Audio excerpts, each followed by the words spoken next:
You got in an hour Literally ago? an hour ago. Yeah, no, From where? From D.C.? From D.C. Did you get a direct flight, or did you have to go somewhere else? So I got a layover in Chicago for a little bit. Oh, no. Yeah, that's the worst airport ever. It's Wait. always a nightmare. Tell everybody who you are. Hey, I'm Remso Martinez with the Washington Times. Yeah, and what do you do at the Times? So I'm an opinion journalist as well as a social media coordinator. So I got you. I'm the guy pushing out everything for our commentary section, all of our awesome columnists and contributors over there. Okay, and you'd written a book, you said, as well, right? Yeah, definitely. My first book came out about a year ago. It's called Stay Away from the Libertarians. It's a comedic history of the modern liberty movement post-Ron Paul. Uh-huh. And my second one just came out a couple weeks ago. Has succeeded in politics and other forms of devil worship.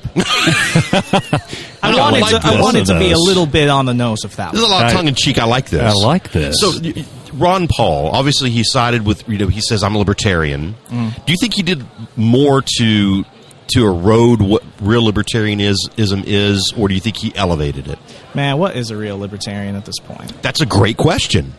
Because you have this Tea Party thing that just pops up, and, oh, no, we're libertarian. And I don't think so. What are your thoughts? When it comes to this, I call it like the family of fabulous furry freak brothers. Okay. You put 7 libertarians in a room, you're going to get 7 answers. Yes. I think it comes down to this. I care less about the semantics. I think more people, especially post-2016 of Gary Johnson, a lot of people were writing on him, and now we're leading into another presidential year, and everyone's kind of like all over the place doing their own thing. He voted for Gary Johnson, by the way. I did. I didn't vote. It was the lesser of evils. I mean, who do you choose? I mean, it's you can either have a talking head that's a reality TV host, or you can get the Buffalo Bills of politics. Hillary Clinton. Oh, now. Okay. I'm serious. Tell me I'm wrong. I don't think there's a right or wrong answer. I think if you did what you think was best for you, only you can do that. You have to act upon what's going on in your own heart. And when it comes to where libertarians are right now, and I'm talking to my Liberty cousin right there, we need to make progress, and I think we can do that only by doing where we feel it's best, whether it's in the public policy realm, whether it's in the more grassroots realm, whether you're a Cato guy or a Mises guy. I love and hate everybody. We got to be equal opportunity haters, but we need to get on that bus, because if you want to go 20 miles towards Anarchytopia, and I want to go more towards, Uncle Milton Friedman's house 10 miles down the road, I will fight with you to get that 10 miles, and then you can go on the bus yourself. We got to go somewhere, because where are we right now? Our debt's ridiculous. Our foreign conflicts. Americans don't even know where we are half the time. That's a huge issue. You just touched on it. You walk up to the average American, they don't even know enough to be dangerous when it comes to what's going on really in politics or anywhere. But yes, and it's frightening, because we've become such a center-focused society that everything is in it's an Instagram society. It's a 20-second spot, and they forget about it.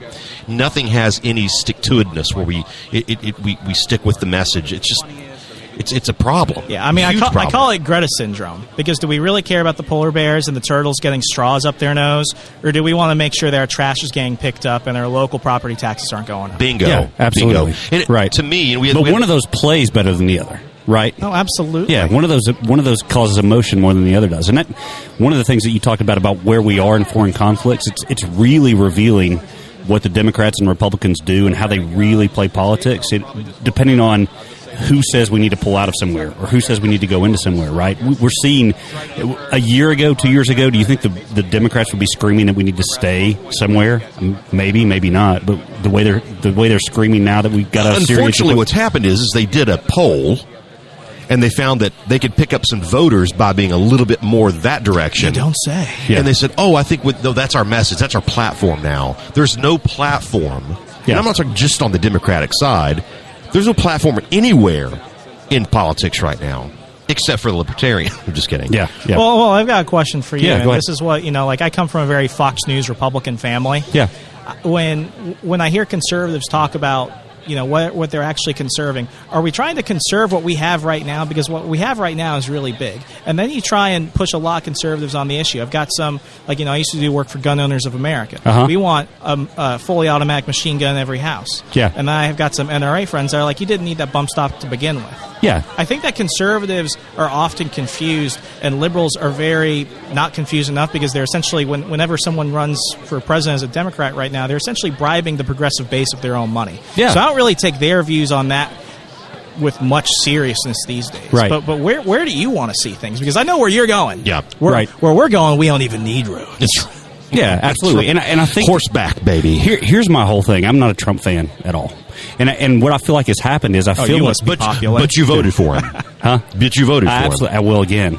Because didn't vote for him. Don't know if I'll vote for him this time. To me, Trump is a creation of how crazy the Democratic Party was becoming and how far left they were going. They created Trump. They've made a lot of people feel like, and I was thinking about this in the elevator on the way up. They make a lot of people feel like District 9, whatever, in the Hunger Games. There's a lot of people that feel disaffected. There's a lot of people that feel pissed off, and they don't even care who their champion is. They just want somebody going against the establishment, and that's what he has built. I don't know where you are on this, but this is why I'm seeing a lot of conservatives suddenly they've got a giant crush on Tulsi Gabbard, because it's not about any of her policies. It's about being just anti-leftist. She's standing up to Hillary. Did you see the Joker movie? No, I did not yet. Oh, you gotta see it. Yeah. No, I haven't seen it yet. Okay, and here's the big controversy about Joker, and this ties. I think the timing conservatives of that, love the Joker movie. They did, and there's a reason why, and this has a lot to do with Tulsi Gabbard. When Todd Phillips, the Hangover director, did this film, and the progressives thought that it was just going to be another Occupy Wall Street type of thing. Yep. When it turned out to be something completely different, he said, I can't please you people. Woke culture killed comedy. You're not going to like it because I'm going to talk about some issues that aren't going to pertain to you.